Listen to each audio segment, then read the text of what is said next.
অন্তর্বর্তীকালীন সরকারের মেয়াদ কতদিন থাকবে তা নিয়ে প্রশ্ন জনমনে। কতদিন পর নির্বাচন হবে এ নিয়েও চলছে বেশ আলোচনা। বৃহস্পতিবার অন্তর্বর্তীকালীন সরকারের গঠনের পর শুক্রবার বিকেলে রাষ্ট্রীয় অতিথি ভবন যমুনায় উপদেষ্টাদের প্রথম বৈঠক অনুষ্ঠিত হয়।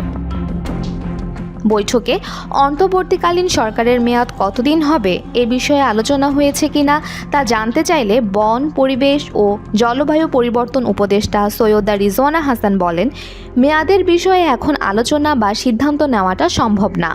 আপনি কি রিফর্ম চান সেটা না বুঝে তো আমি মেয়াদের কথা বলতে পারবো না।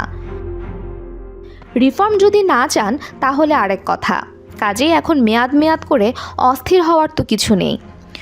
শুক্রবার বিকেলে রাষ্ট্রীয় অতিথি ভবন যমুনায় অন্তর্বর্তী সরকারের উপদেষ্টাদের প্রথম বৈঠকের পর সাংবাদিকদের এ তথ্য জানান তিনি। বৈঠকে সভাপতিত্ব করেন প্রধান উপদেষ্টা ডক্টর মোহাম্মদ ইউনূস। সৈয়দা রিজওয়ানা হাসান বলেন, আমরা সকলে যাতে দেশে একটা গণতান্ত্রিক যাত্রা শুরু করতে পারি সেটার প্রস্তুতির জন্যই তো এই অন্তর্বর্তীকালীন সরকার।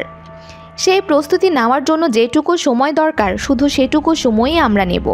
শেষ পর্যন্ত যে গণতন্ত্রের দিকেই আমাদের যাত্রা করতে হবে। অন্তর্বর্তী সরকারের এই উপদেষ্টা বলেন, সব সেক্টরের রিফর্ম বা সংস্কার নিয়ে আমরা কথা বলেছি। এভাবে চলে না, চলতে পারে না। সিস্টেমটা আমাদের বদলাতে হবে। সেই রিফর্মগুলো একা তো আর করা যাবে না। সমাজের সবার সঙ্গে কথা বলা হবে। সবার সঙ্গে কথা বলে রিফর্ম এজেন্ডা ঠিক করে আমরা আলাপ আলোচনায় যাব। তিনি আরও বলেন, বৈঠকে অর্থের বিষয়ে কথা হয়েছে। আর্থিক খাতগুলো শুধু চালু করলেই হবে না, সক্রিয় করতে হবে। সেখানে নেতৃত্বের স্থানে পরিবর্তন আনার প্রয়োজন যেগুলাতে আছে, অনতিবিলম্বে সেসব পরিবর্তন আনার চেষ্টা করা হচ্ছে।